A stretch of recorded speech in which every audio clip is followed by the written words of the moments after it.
First prerequisite for Olympic lifting is what I call the wall posture. So you have a client stand at hip width with their back, heels, shoulders, and head on the wall. From this position, what you're going to do is scan the whole body. You're going to look at the distance of the hands from the wall. You're going to look at the curvatures in the spine, looking for, particularly if there's arching in the lower back, looking for the distance of the knees off the wall, etc. If one foot's turned out, basic all wall postures. But objectively, you want to try and neutralize the body. So if you can't hold this position relatively stable, if the hands are off the wall, then all overhead lifts are going to be dangerous. The catch position in the clean is going to be dangerous, and then they're going to obviously be loading preferentially through the lower back, which is going to cause harm to the lower back eventually. So this is a seated cross-leg rotation test.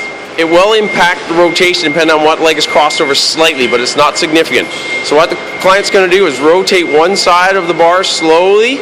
You're watching for any movement in the same or opposite knee. If the knee lifts, then they've ran out of range of motion. And then you're going to sort of have a look at what the distance of the pole is to the side. And then they're going to go the opposite direction, come back to center. The nose should split the pole in the middle. Good, and that's your start position. Rotate the other way. And then look for any asymmetries in the rotation to see if one side gets closer to the pole than the other. You can also use a doorway jam for this, but you want the ideal range of motion is that the bar should be able to touch the pole or get very near to it. Next one's a test of dorsiflexion ankle mobility. It's really important that you have a decent amount of ankle mobility in order to be able to squat deeply, in order to be able to catch the bar and perform most of the Olympic lifts. So this test is very simple. You kneel in an upright 1990 position, your torso is upright with your foot in line with the bottom or the base of this tall hurdle setup. So that's approximately 3 inches. Optimal range, minimum range is 3 inches, which is what this is. Optimal range is 6 inches. So she's going to start with a 3-inch test. So all she's going to do is shift forward, most of the movement coming out of the ankle.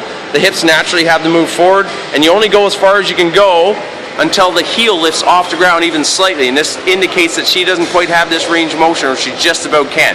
Now if she moves her foot back about an inch or two, you'll see then that she's somewhere between minimum range and optimal range. So she's going to slide through, and you're going to notice that she can't get all the way to the pole without the heel lifting. Good, lift your heel. Good, and that's what you'll see. Good, awesome. Wrist extension and flexion, particularly extension for the catch, and all the overhead lift positions is essential in order to be able to perform Olympic lifts. So what we're going to do here is a simple extension test. So she's going to extend her wrist back as far as they're willing to go, and we're going to look at the angle of the wrist. So as you can see, she's got a little more mobility in her left than she does in her right, and it has to be a minimum of 90 degrees, ideally 5 to 10 degrees beyond 90. So her right side probably is open to injury over the course of time, and she might even be able to report to me right now that she's had trouble in that right elbow or wrist, or feels it more when she's doing her cleans. All right, this next test is a prone overarm straight overhead arm lift. So the way this works is very simple. She's going to lie flat on the ground, her forehead rests on the ground the entire time, as does her toes. She's going to turn it so her thumbs are pointing towards the ceiling, which means that palms neutral position. From here, she's going to lift both arms off the ground simultaneously as high as they're able to go. Ideal range of motion is approximately 9 inches off the ground. Minimum is 6. Good. From there, the second test we do in this position for the longitudinal swing is what I call a reverse pec deck shoulder press. So she's going to lift the dumbbells off the ground with a 90 degrees, Jess, 90 degree knee, yeah. So it starts in shoulder press position. Your client should be able to press this all the way overhead and not drop below ear line. So as you can see, good, bring it back up. Good, if the dumbbell height drops below the ears, move slowly. Good, so if any part, good, and come back. Good, the focus here is that if they're going to do overhead pressing and overhead lifting, if there's not strength in the upper back muscles, this elbow and wrist will drop towards the ground significantly. 3 pounds for females, 5 pounds for males. All right, part of the activation sequence for the back half of the body to make sure we're able to get the posterior slings involved here and make sure the glutes are engaged properly.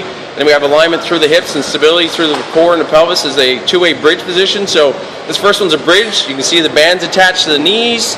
Good, she's going to check her posture, so tilt, reverse tilt. So yeah, neutral posture in lumbar spine. Shoulders are engaged so that the upper back muscles are firing.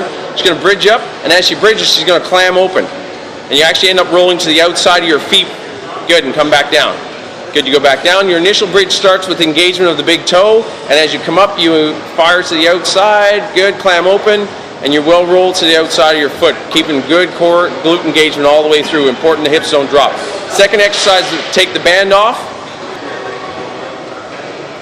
Important to also get the adductors involved with this, so we want to create pelvic stability both in abduction and adduction through the bridge pattern. So the same bridge pattern, but this time she's going to squeeze her knees into the ball as she lifts up. She's bridged up, good, really going to focus her attention to her big toe now. So she's going to squeeze her knees and focus on the big toe, and you can even do an ankle lift getting all the way up into the calves if you like. Good, when the load is loaded to the front like it currently is, it usually allows for you to enable a deeper squat. So it's going to help some of the muscles in the body relax, allowing you into a deep squat. So this is one of the exercises you want to master and use part of the warm-up for any Olympic lifting pulling program. So squatting, down, full extension, shoulders remains in the pack position. Feet should be loaded in the front portion of the heel. Torso should be relatively erect and neutral. So she's going to squat up and pull. Good, it's one simultaneous link change. So we get great triple extension of the knee, hip, and ankle. Good, lower down. Good, and squat. Good, and ideally, before I allow people to do Olympic lifts, I usually add jump squats to this. So first set squat, and then the jump squat pull, and you gotta have to show full posture control and balance on landing. Good. The next exercise is called the march, march, freeze. Really important that your big toe stays locked into the ground, okay? So she's gonna do march, march, freeze. She's got full long extension. Your grip can vary depending on what lift you're doing. For the clean lifts, we'd probably have the grip a little tighter, more of a clean grip. And if we're doing more snatch preparation, we'd have the bar a little farther. So you can see she lost her big toe on that one. Good, push down through the big toe, stay long and strong, and watch for the hip breaking, so there should be no shift in the hip. Good, awesome. And a full pause for 1 second. All right, this next one I call a kettlebell triangle. There is a version of this. Your trail foot turns into 45 degrees, so she needs to come in a little bit further. Good, your front foot loads out to 90 degrees or all the way turned out. You're going to keep the long, strong stability in the top shoulder, so you're going to use what's called the pack position in that top shoulder. You're going to push some attitude back in that back hip, so you're going to get some core activation through the lower portion of the lumbar spine.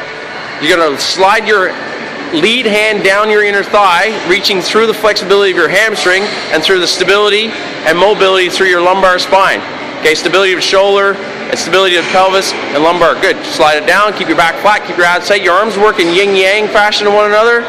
Good, you should be able to eventually get full range of motion and almost get your hand to the ground, depending on what your flexibility is through combination of your hamstrings and the lateral sling of your body. Good job.